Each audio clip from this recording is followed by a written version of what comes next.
Ambiance, émotion, suspense. Alors, retrouvez tout ceci sur InfoSport. Abonnez-vous et activez la cloche de notification pour ne rien rater prochainement.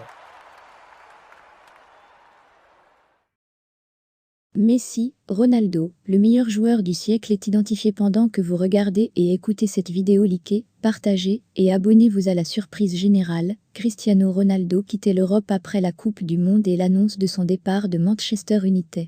Le quintuple ballon d'or a pris la direction de l'Arabie Saoudite, du côté d'Al Nasr, de quoi ravir le gouvernement du pays, comme l'explique un responsable du ministère des Sports, allant jusqu'à oublier Lionel Messi. Après son départ de Manchester United en pleine Coupe du Monde, Cristiano Ronaldo a rapidement rebondi en s'engageant en faveur de la formation saoudienne d'Al Nasr. Une page s'est donc tournée pour l'attaquant, quittant l'Europe après avoir brillé du côté de Manchester United, du Real Madrid ou encore de la Juventus. En Arabie Saoudite, on savoure encore cette arrivée, alors que le pays se verrait bien accueillir la Coupe du Monde de football en 2030, imitant ainsi son voisin qatari, déjà très implanté dans le football. L'Arabie Saoudite s'enflamme pour le meilleur joueur du siècle. Fermez les guillemets, vous n'imaginez pas la fierté pour un pays, comme le nôtre, que le meilleur joueur du siècle ait choisi notre pays, lâche ainsi un responsable du ministère des Sports saoudien, interrogé par Le Parisien.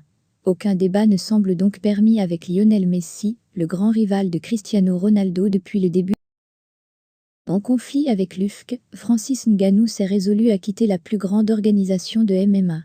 Le double champion poids lourd a été libéré samedi dernier selon le pardon de l'organisation. En marge d'une soirée de combat samedi à La Vega, il dit « On a cherché à trouver un accord, avec Francis Ngannou 2 ans, on lui a offert un accord qui aurait fait de lui le poids lourd, le mieux payé de l'organisation, mais il n'a pas voulu.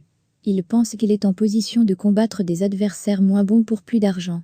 On lui laisse faire en lui libérant de son contrat. Opéré du genou en janvier 2022, Ngannou, dont le contrat avec l'UFC arrivait à terme fin 2022, n'avait plus combattu pour l'organisation depuis la défense de son titre face au Français Cyril Bane toujours en janvier.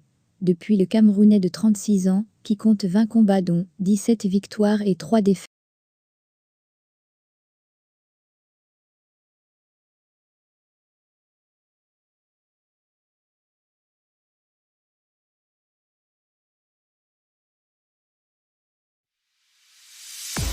Ambiance, émotion, suspense. Alors, retrouvez tout ceci sur InfoSport. Abonnez-vous et activez la cloche de notification pour ne rien rater prochainement.